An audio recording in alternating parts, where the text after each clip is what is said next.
Hi, ladies. Welcome to my brand new YouTube channel and podcast series, which is all about how I'm going to be growing my brand new business venture, the Wealthy Woman Company, to multi six, possibly seven figures in 2026. So let's dive in. Firstly, thank you so much for being here. This has been such a labor of love for me, and I'm really excited to share the journey with you because I fully believe, as a mentor, in no gatekeeping, in being really honest about like the good, the bad, the ugly, the real reflection of the entrepreneurial journey. And I just don't see anyone else doing this. Everyone waits until they've created the success because they don't want to look like an idiot if it doesn't want to work out. Whereas for me, I believe as a mentor that there is so much value in the journey and in the failures as much as the wins, that I want to document the whole thing. And then obviously, if I'm sitting here in 12 months as a seven-figure business owner, even better, because then I have all of this documented for prosperity. And I will no doubt feel like a bad bitch and it will all be worth it. But just in case it's a huge flop, who cares? Because I'm absolutely loving the journey right now. So, what is the Wealthy Woman Co? And just in case, to kind of set the scene, in case we aren't yet firm friends or following each other on socials, my name is Rebecca Barr, aka the Femalepreneur Coach. I am currently a money mentor and business alchemist, I call myself, but essentially a money mentor for conscious female entrepreneurs. I have been in business probably about 11 years. So I started my business journey about 11 years ago with brick and mortar businesses. I opened up a chain of barbershops, ladies' hair salons, tattoo studio, transitioned into online businesses, and I've pretty much done everything that there is, from Amazon businesses to apparel businesses to men's grooming products that were featured in GQ. And before I even thought about transitioning online as a business mentor.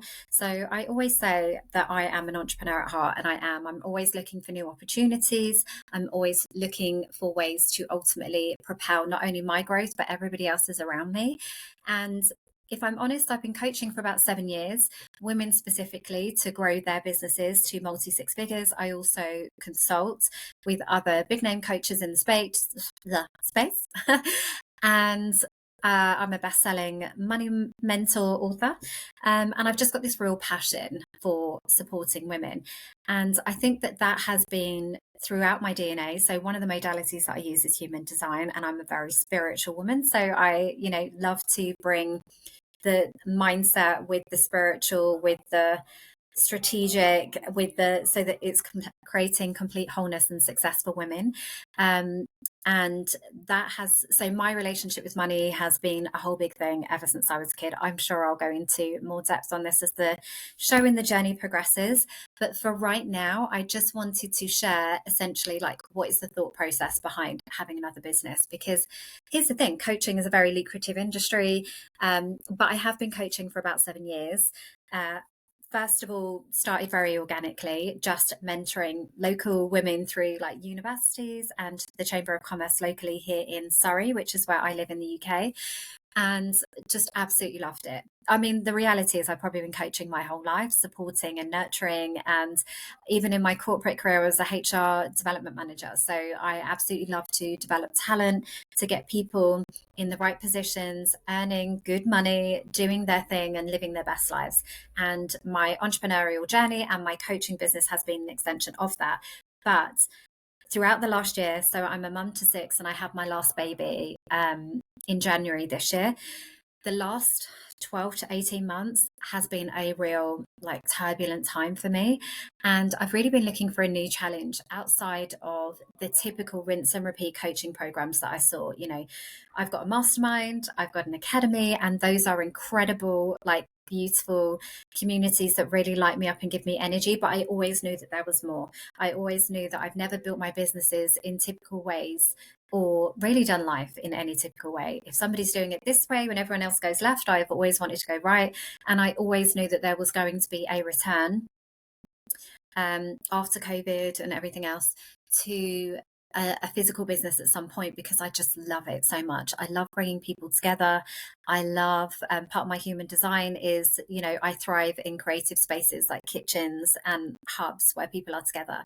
So it's been something that's been on my mind for a while, but obviously having had a new baby and also homeschooling and being a mum of six and having a lot else going on in my business, having such a tough time over the last 18 months, it wasn't something that was like, it needs to be now. I just kind of surrendered and thought it will come at some point when it needs to.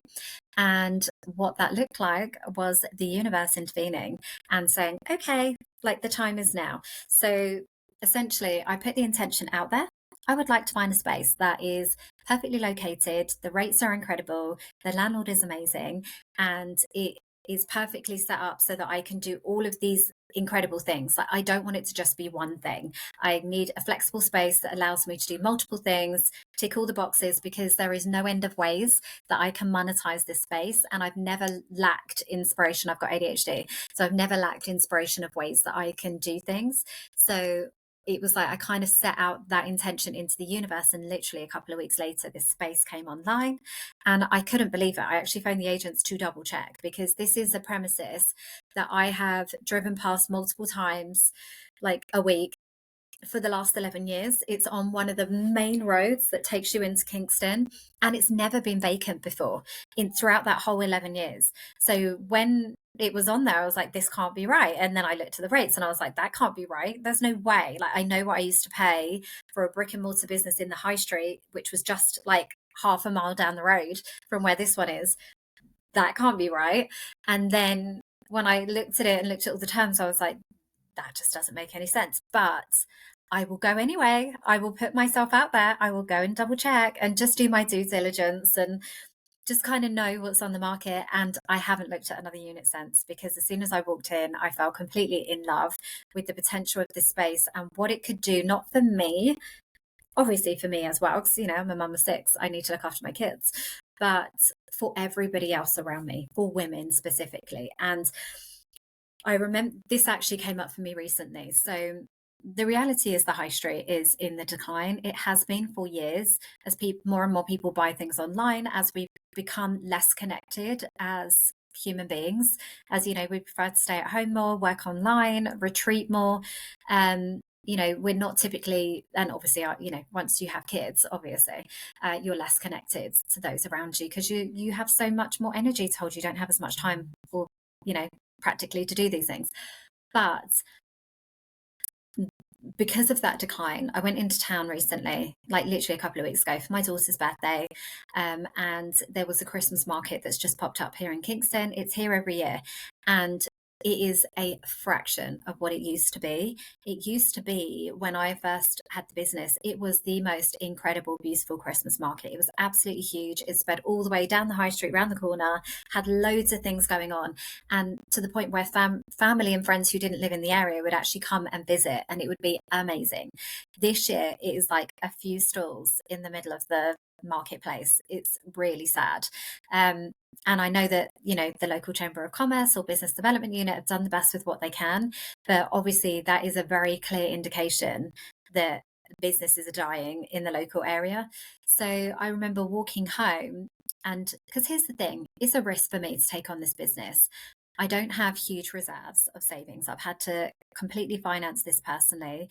I'm coming off the back of 18 months of the worst 18 months in my business journey, for a long time, because of so many reasons.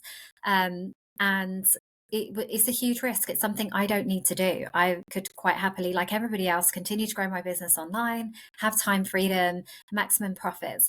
But I've never been somebody who can stand by if I believe like something is going on that isn't for the highest good of all. I've always been like, justice is a big part of my human design and my personality type. And I was walking back and I was like, I need to do something. How do I help in the small way that I can as a business owner? And that is by me elevating my business, growing it, creating a central business hub for other female founders so that they can get the knowledge, information, connections, opportunities that they need to grow their business. Because as one of us rises, we all rise. And equally, I can create opportunities, jobs, and just different things. Like, I'm doing a big conference, hosting a big conference in the local area in March next year. That's going to bring like over 100 people to Kingston that wouldn't have been here otherwise. That is going to give like 15 women that are on the stage opportunities to make money and take that back to their communities. The amount of money that's going to be circulated off the back of this conference in through really beautiful aligned connections, not high pressured sales or any, FOMO or any of those manipulative tactics to sell online, just through genuine connections and aligned referrals and those kind of things. That makes me so happy because that's part of my legacy. There is more than enough business for all of us as women. And the more that we proactively think bigger in our businesses to create opportunities, create jobs, build teams, invest in software, spend our money into growing ourselves and our businesses, the more that the economy, recovers, because we would add 25 billion to the UK economy alone if we grew it in the same way as men. But half the time, only 12% of female founders ever make it to six figures in their business, which means that they're barely having a livable wage for themselves, let alone thinking about impact and legacy. And then only 2% ever make it to seven. So I fully intend that this will be an integral part to so many other women's success as well as my own. And because of that, because I want to get visible, because I don't want this to just become a nice little hobby that sits on the side, I'm setting myself the target of making seven figures over the next 12 months. If I don't, I don't, but I want to, because the more that I make, the more that is a physical indication of all of the women that I have helped as a result of that. So if that sounds of interest, and equally, maybe you're curious about how do you set up a physical business, how do I want some motivation and somebody who's on the same path as me. Like, this is a brand new startup venture and it's come together so much quicker than I was prepared to. Like, we are literally weeks away from Christmas. I have 6 kids. The amount of things that I have going on in my diary, just even from like mufti days, Christmas fairs, Christmas performances, dentist appointments, like all the things that I do not have time and energy and space for this right now. But the universe has just seen that intention that I set and called me up. So I am getting out of my own way and I'm making it happen in true manifesting generator style. If you know your human design, please let me know in the comments. But with that, I want to share the journey. I want to make sure as many women as possible come along with me. They'll take inspiration, hopefully some knowledge, hopefully some sense of community if you're in a similar journey. And if you have a similar mission also, I will be opening as many doors as possible for women. Already I have some workshops booked out for January. So I've got my brand new planner. That was my first symbolic step. Like, what is your first investment? It's a planner, because then you actually have a business. And it's all very exciting. So I wanted to start this episode with what I have done so far. So at the moment, I bought the domain. I'm just figuring out the tech on the back end. I want to create my email list so that basically next week I'm getting the keys. I've already ordered a window decal and I've really focused on the shop frontage, because that is where I am going to start getting the return on that investment, is by starting to generate an audience, starting to get eyes on my offers. So I've ordered like the window decal. I've got a Christmas tree that's going in, lots of lights around the window. I've got some leaflets and brochures for the events that I've got going on this year, so that hopefully somebody will see it. Like I say, it's a very high traffic area and I will start to get brand sponsors for the conference. I'll get women booking tickets and I might get nothing, but that to me is what the most logical first step is starting to get interest, rather than, most people will tell you to wait, build in the back end. But I believe, again, like I'm doing here, in sharing the journey and having people ready to buy when you're ready to receive. So there's no point me doing all the things, fitting everything out, and then being like, great, I'm ready. No one is here to buy. I feel like it needs to happen, because I don't have a month before, I don't have really any time. I need to start making money right now. Like I say, Christmas is coming. I've got 2 of the kids' birthdays straight after Christmas. I've got a trip to Paris, which was something that was pre-booked ages ago. And I've also got to fit out an entire shop with 0 savings towards this, no investment. And I've also got a conference to pay for also, which is like a multi 5-figure investment to host. So, and tickets to sell and all of the things. So it's a lot going on right now. But I am super excited. So the first thing that I did, like I said, was focused on what do I need right now? If I get the keys next week, what do we need? Now, the reality is I don't have all the things that we need, all the furniture. There's a lot of thousands of pounds. So I'm prioritizing by what am I selling first, which are strategy sessions. So what do I need for that? Well, I need a table, I need chairs, I need a reception area, I need coffee, like all of the silly things. I've listed it all out because that's helped me to get out of my own way. Then I have started to list some of the events that I intend to host on to Eventbrite. I've got my planner set up for the first few months. So as I'm talking to people, as I'm announcing, I can start to like plant seeds and people will come back to me at some point. I've got the plan of how I want my week to work. So some of it will be co-working, some of it will be networking, content days, training days for my own clients, and then also pop-up events there. So I've brainstormed 25 ways to use this space to drive income, which again, I think is always good to just never put all your eggs in one basket. Give yourself as many different possibilities and ways and opportunities to make money, but have awareness of it. So as you're having conversations with people, you've already got something front of mind to give them a solution for. Never leave money on the table, never miss opportunities to sell, because selling is serving. And that's essentially what I've been doing so far. I've started to buy a few bits. My most symbolic purchase was a basket from Primark, because that was the first thing that I bought. And I think it was just really, again, speaking to the testament of the energy that I want to create in that space. If you're there co-working, I want it to feel soft and feminine. So having a basket full of blankets and those kind of things was just like a nice creative step towards the vision of what I want to create. And that is essentially it for week one. So next week, I anticipate having a lot more updates because I'll actually be in the premises. But for now, right now, that's what I've done. I've brainstormed all the way that I can monetize this space. I've started to sell the strategy days through my own current audience, buy the stuff that I need as I need it, and then set up the back end. So my email, website, domain, events, email marketing, that kind of thing. That's what I'm doing right now this week. So that, again, as people come past that window next week, they have somewhere to go. So they've got a social page to follow. They've got an email list to join. They've got some awareness of the dates and events that are coming up already. So I'm already able to receive money from the very first day, even before I've got the keys. So one thing I'm very good at as a money mentor is ensuring that my clients make money on the front, the middle, and the back end of any opportunity. So that is what I am doing. I'm practicing what I preach.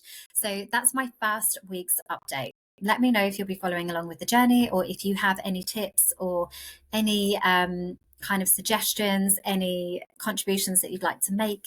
Let me know if you'll be joining me on this journey. Thank you so much.